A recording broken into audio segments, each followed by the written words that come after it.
আসসালামু আলাইকুম ওরহমতুল্লাহি ওবরাকাতু। আলহামদুলিল্লাহি ওয়াহদা ওয়াসসালাতু ওয়াসসালামু আলা মাল্লা নাবিয়্যা বা'দা আম্মা বা'দ। সুপ্রিয় দর্শক শ্রোতা ভাই বোন, আজকাল বেশিরভাগ মা বাবা অর্থ উপার্জনের পেছনে এত বেশি সময় ব্যয় করে থাকেন যে নিজেদের সন্তানদেরকে সময় দেওয়ার ফুরসতটুকু তাদের হয়ে ওঠে না। বাসাবাড়িতে যে সময়গুলো তারা কাটিয়ে থাকেন সে সময়গুলোতেও নিজেরা বিভিন্ন ডিভাইসে ব্যস্ত থাকেন। নিজের আদরের সন্তানকে একান্তে সময় দেওয়ার সুযোগ খুব কমই হয়ে ওঠে।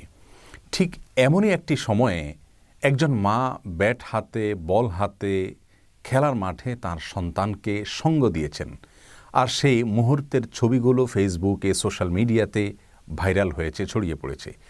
বেশিরভাগ মানুষ সে মুহূর্তগুলোকে অ্যাপ্রিসিয়েট করলেও কিছু মানুষ সেগুলো সমালোচনাও করছে। বিশেষ করে বোরকা পরিহিত একজন মা কেন খেলতে আসবেন, ব্যাট হাতে নেবেন, বল হাতে নেবেন, আর সন্তানের সঙ্গে খেলায় সঙ্গ দিলেও তিনি বোরকা পরে কেন দিবেন, এ নিয়ে সমালোচনা করছেন কিছু কিছু মানুষ। প্রিয় দর্শক, আমাদের সমাজে আজকাল বেশিরভাগ মায়েরা বাবারা নিজেরা বিভিন্ন ইলেকট্রনিক্স ডিভাইসের আসক্তিতে আসক্ত। সন্তানদের হাতেও তারা বিভিন্ন রকমের ইলেকট্রনিক ডিভাইস তুলে দিচ্ছেন, ভিডিও গেমস ইত্যাদি তাদের হাতে তুলে দিচ্ছেন। এগুলোর মাধ্যমে সন্তানদেরকে একদিক থেকে তারা পঙ্গু করে ফেলছেন নিজেদের অজান্তে, অপর দিক থেকে সন্তানদের স্বাভাবিক যে বিকাশ হওয়ার কথা ছিল সেটা বাধাগ্রস্ত হচ্ছে। অনেক মা বাবা তাদের সন্তানকে বাইরে অন্য ছেলে মেয়েদের সাথে খেলতে দিচ্ছেন, যেখানে তাদের বকে যাওয়ার, খারাপ ছেলে মেয়েদের সাথে মিশে নষ্ট হয়ে যাওয়ার আশঙ্কা রয়েছে।